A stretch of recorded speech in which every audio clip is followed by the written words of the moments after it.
I was my mom's little husband, not her son. My brother and I were her husbands.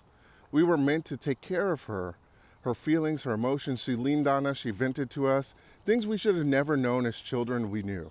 Everything in her relationships that were going on with friends, our stepdad, our biological dad. We knew every transgression that happened in the house.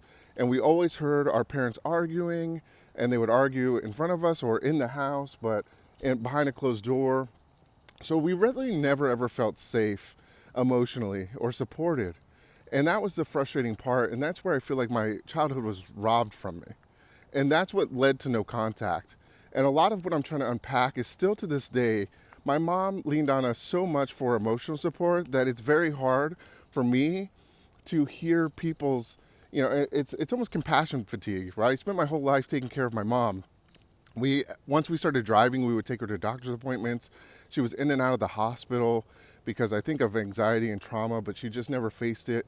And oftentimes there was a lot of verbal abuse that happened as we got older.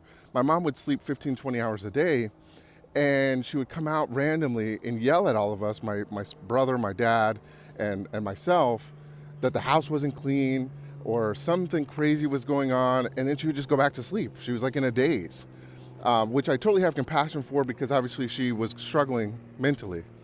So these are things that led up to me going no contact that a lot of people don't understand. That I was parentified from a young age to take care of my mom, to take care of her needs, and never put my needs first.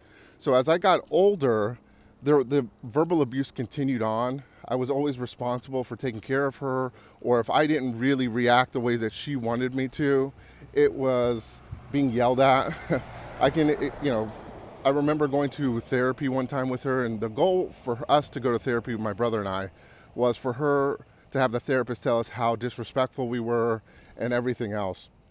And that ended with the therapist saying, hey, you know what? If you keep acting this way, your kids are going to go no contact because you're putting too much responsibility on them. It's not their role to take care of you. And while that was validating, my mom got up, yelled at the therapist, and started to run out of the office and then fell down the stairs. It was the craziest event that happened. But these are things that led to the no contact.